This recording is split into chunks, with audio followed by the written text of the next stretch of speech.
Hello, ladies and gentlemen, and welcome to a very special edition of COASTER-net Update.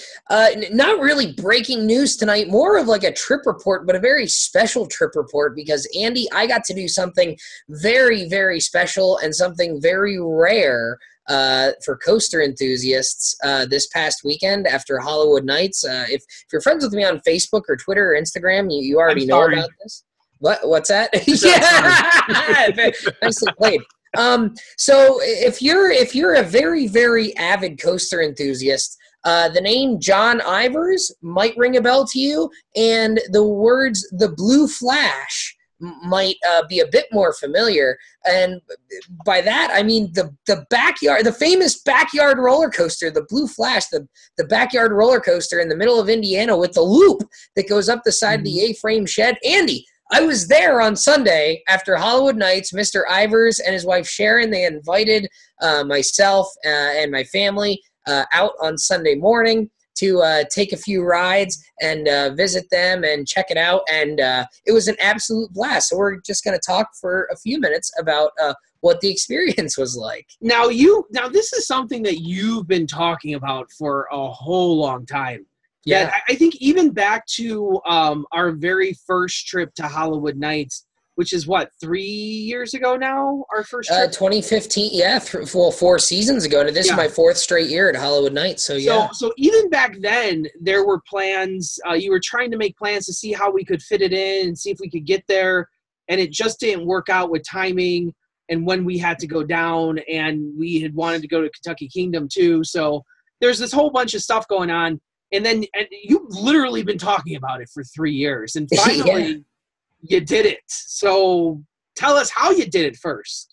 Yeah, so you do have to contact him in advance. If you are interested in contacting him, send me a private message. I'm not going to put all that type of information out here on the internet. Him and his wife Sharon, they are super, super nice people. When you get to meet them. They've had he built the Blue Flash originally in 2001, and in the first several years they had a lot of problems with people trespassing and showing up unannounced, and even showing up in the middle of the night trying to hop on the rides. And so he has like all the buttons kind of boxed up and locked up. So they make sure you contact them ahead of time. Be respectful if you do happen to try and contact them. Get in touch ahead of time. Actually schedule a time to go. Don't expect to call them up or, whatever, like a day or two before and expect them to be around or be willing to let you come by. Be respectful as if you were going, kind of to like a job interview or to like, some sort of, special event. Treat it as such. But so we got in contact with him a few weeks ago, wrote a snail mail style letter actually a few weekends ago. I told you about this, and mailed it on a Saturday, and was told by the post office it'd probably get there, Wednesday, about the middle of the week. And actually, while we were in Texas, we were at the Galveston Pleasure Pier in the gift shop, and I got a message. And I immediately looked at my aunt and said, "Oh my God, Sue, look!" So I showed her my phone, showing a message from Mr. Ivers, said that Sunday, June 3rd worked and they would be around. So we made the plans to drive about the hour and a half from Santa Claus. We were staying just south of Santa Claus in Tell City, so it's a little bit farther, but it's only about an hour and a half from Holiday World, almost straight due north, just north of Vincennes in the little town of Bruceville. So we headed on up there on Sunday morning. And, when you see pictures and you see the videos of the Blue Flash and also the Blue 2, the little kiddie coaster that he has, it looks very rural because it looks like it's in the middle of a field and it looks like it's kind of in the middle of nowhere. That's exactly what it's like. It's exactly what you think it is. All the pictures, all the videos you see portray it. It's not bigger than it looks. It's not smaller than it looks. It is exactly what you think it is. So, and what I didn't know is I thought it was kind of like a small county road, and then I knew that his house was kind of like off of a dirt road. That dirt road is it's actually Ivers Drive. It's like it's not an actual road. It's like their dirt road that eventually leads to their driveway. But that dirt road is right off of US Route 41. Like it's off of a major 2-lane in each direction with a grass median in the middle highway. Yeah. So you can actually just drive along US 41 if that's the way you have to get down to Holiday World, and you'll drive right by it if you're coming from the north. Which is pretty interesting. And that's actually how it got discovered. Our friend Paul Drabeck, who was on the Hollywood Night Show a few years ago, was actually the first one to discover it. I learned this as we were walking back to their backyard. I said, so how did you get discovered? And they said, well, a coaster enthusiast was driving by one day on his way down to Holiday World, and he stopped. We got a knock on our door and said, hey, I'm a roller coaster enthusiast, and I see you have a roller coaster. Do you give rides? And they said, and his name was Paul Drabeck. And I'm like, I know Paul. Like, and actually, I saw Paul. He was at Hollywood Nights that weekend. So, I thought that was quite a bit of irony there that someone we've had on, our shows. And he posted pictures, an article, and a video, and it blew up from there. John said they've had countless coaster enthusiasts, TV stations, radio stations, people from Europe, England, Germany, Poland, Japan, China. They've had people from Japan come over that didn't speak any English, and they still kind of understood what was going on. It was really, really fun to hear them talk about all the different types of experiences they've had. So that was a lot of fun to actually finally be there and be within, in that space, to actually see it in person. It's sort of one of those things, almost like the UK trip. Like, you've seen videos and pictures of Nemesis and Alton Towers and Smiler, and you see it on the internet for so long. When you finally get there, it's kind of like, it's exactly what you thought it would be, but at the same time, it's a little different because you're in the physical space. So it was almost surreal for a little bit to actually be there. So we pulled up into the driveway, and I saw him and his wife get up they had their curtains open in the front of the house there. So I saw them get up and walk outside, and they came out of the garage, and, big smile on their faces. They came up, we shook their hands, they greeted us, and we talked for a few minutes as we were walking back, and super, super cool to be there to learn a little bit about it. So for those of you who aren't familiar with how he built this in 2001, the Blue Flash for his grandkids is initially why he built it. And he started, he's a welder by trade. He was a welder for about 30 years. So he is, reasonably mechanically inclined, which is part of the reason that I had no reservations getting on it right away.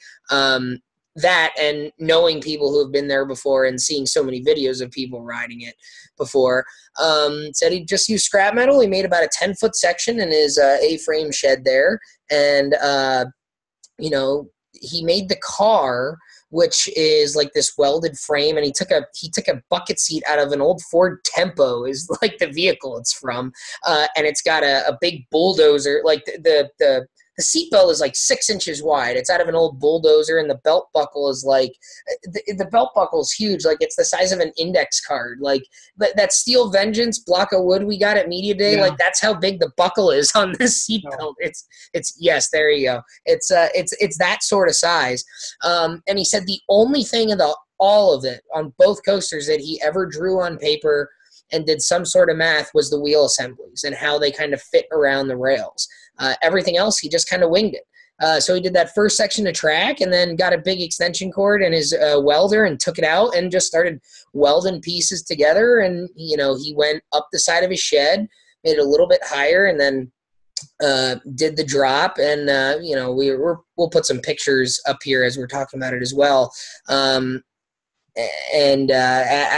he finished the drop, he kind of said to himself, I bet I could do a loop here. So he built the loop. And then at that point, he decided to test it, because he wanted to make sure that it went through the loop before he finished it, right? So he said he got a bunch of sandbags, and he put sandbags in the car, and he strapped them in and roped them in, and no matter how much he tied down these sandbags, they would always get ripped apart, and he would be throwing sand all over the yard as they went through the loop.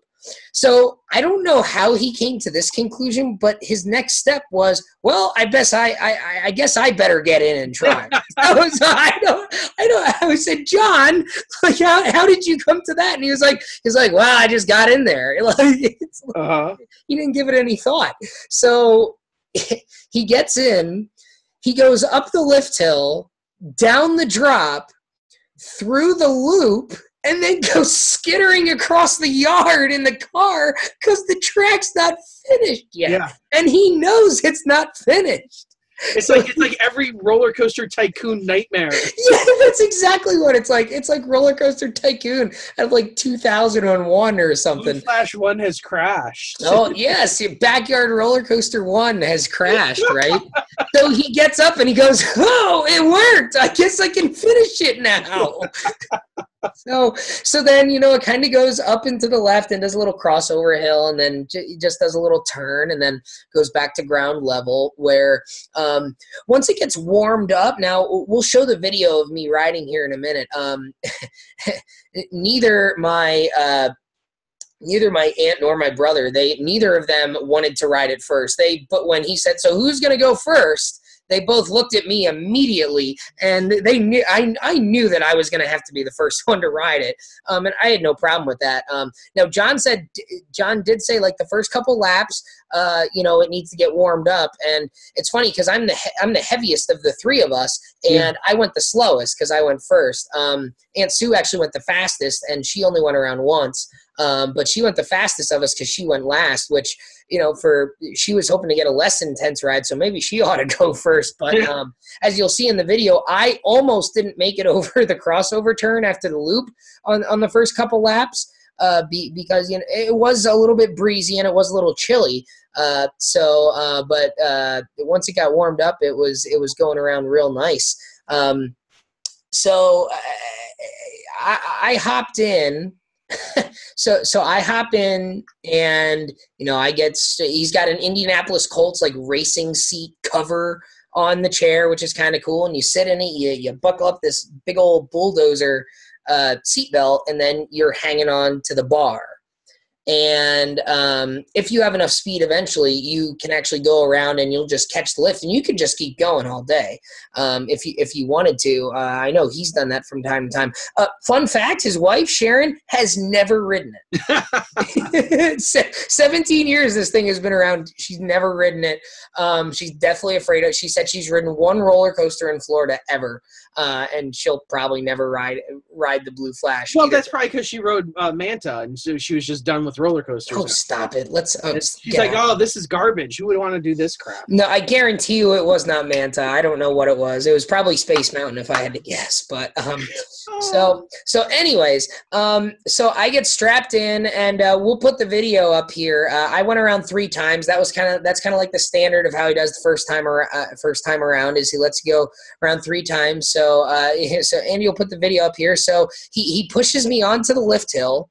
And, Andy, hopefully you can kind of sync up the commentary here with the video and the editing process. But he pushes me onto the lift hill, and you go up to the lift, and then you go down the drop. And what I want you to watch when I come down to the bottom of the drop is watch my head and how it kind of goes bonk to the left. And then immediately you're in the loop.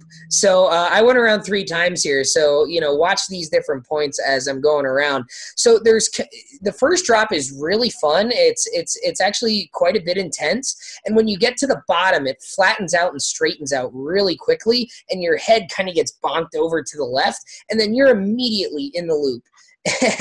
And so like the first impact, if you will, is at the bottom of the drop when your head gets slammed to the side. And then the second one is like a half a second later when you enter the loop. Now, if you're watching this, what it looks like happens is when you hit the loop, your head stops moving and your whole body does like a backflip essentially around your head. That's what it looks like happens. That's exactly what it feels like is happening. The first impact is at the bottom of the drop here, and then the second impact is when you hit the loop. And I don't know how many G's you're pulling when you enter that loop, but your head essentially stops in place. Your whole body does a backflip, and then your head continues when you come out of the loop. And it's funny because the entrance to the loop and the exit to the loop are maybe like 5 feet apart, so it's like almost slightly corkscrewish. Yeah, that's what it looks like. It looks like a corkscrew. Yeah, it's like slightly. It's sort of like the fourth loop on like Texas Tornado, the Schwarzkopf there, where it kind of rolls out a little bit like a corkscrew at the end. It's almost like that. And as you could see, I almost didn't make it, and I sort of like gave the car an extra shake on those first couple laps to get all the way around, which was super, super fun. I think he even gave me a little bit of a push on the first lap there to get over the hill. So, but I really enjoyed it. I probably, had he kept the lift hill going, I probably could have gone around a couple more times and not had it bother me at all. It was certainly intense, and he said he's clocked it at about 24 miles per hour on its real fast days. He said on a day like where we were, it was probably going like 21, 22, like lower 20s, when it's a little windy and colder like that. But if you think about it, and you see the videos and the pictures, if you think that you're only going at most 24 miles per hour, how small is that loop to make sure you get all the way around? Yeah. And he actually said that he almost didn't make it through the loop the first time. He actually flattened out the loop at the top a little bit and made it a little bit smaller, just to guarantee that it would always get through the loop. So Jay rode and then Sue rode. So the Blue Flash was an absolute blast, and certainly a hell of a lot of fun to ride. And then from there, we also got to ride the Blue 2, which is the little kiddie coaster that he built in 2006, because the Blue Flash was a little too intense for his younger grandkids at the time. So the Blue 2 is no big deal. It's sort of just like an oval. He's actually got a station, which is sort of elevated. You go up stairs, and then you get into a 2-car train, which is held together by like a boat trailer hitch, and it's got a seatbelt. You can sit 2 across if you want. He's got grab handles on the side, which, there's video as well of Sue and I riding. You see we're holding on to the grab handles. Some good lats at the bottom of the first drop because, the turns aren't really banked on that one. So that was a lot of fun as well, to kind of get two different rides out of it. One super intense and then one sort of a little bit milder fun, but still really cool. He does take very, very good care of them. He says he goes out and re-welds from time to time, and he inspects the track, especially when he knows that people will be coming over to ride. He tightens all the bolts. He makes sure everything's in good working condition. He takes apart the cars from time to time just to check things out. He repaints them every couple of years. He said he'll probably repaint them this year because he hasn't painted them in a couple of years. And really, really sweet people to talk to. And they said they love when people come over for rides. They just want people to call ahead and schedule a time, but they love having people come over, and they love seeing the types of reactions that we had and how excited and how thrilled we were to be there. And they were even kind enough, they said that next time we're in the area, they even invited us to come back and go for a ride again on the Blue Flash and the Blue 2. So I can't say anything bad about them. They were super nice. They were super fun, really nice people. And I look forward to visiting them again. They were really, really pleasant to, spend a few minutes with, especially after a long time at long 2 days at Holiday World too. Questions from Andy? Well, isn't that really every enthusiast's dream, is to have a roller coaster in their backyard? Yeah. Like everyone always says, you know what? I wish I had a roller coaster back here. And here's a guy that went out and did it and built a roller coaster for his grandkids, and and is now offering it up to a lot of other people to enjoy as well. I just think that's the greatest, is that so many of us have that dream to be like, oh, I wish I could go outside in my backyard and ride a roller coaster. This guy has one. Like, how cool. Yeah, I mean, how cool is that? I mean, if I could have the Blue Flash in my backyard, I would do it yesterday. Oh, you're an engineer. Well, and I've always said that someday. I mean, I have a house of my own. I don't have a backyard. My house. You've got a silo that looks like a spiral lift to me, Danny. Well, I have considered that. Don't tempt me. But I only have a front yard, and I have a feeling the neighbors would not like it very much if I had one in the front yard. I mean, he's out in, as you saw in the picture earlier, he's out and he's, a lot of farmland, no other houses around. So, it's not really an eyesore to anyone. And I think it's actually integrated very well. I think they actually look real nice. I don't think they don't look ugly. And like I said, he paints them every couple of years, so he keeps them looking nice. He keeps them in good operating condition. I mean, the Blue Flash has been around for 17 years now, Blue 2, 12 years, and he said they're running as great as they ever have.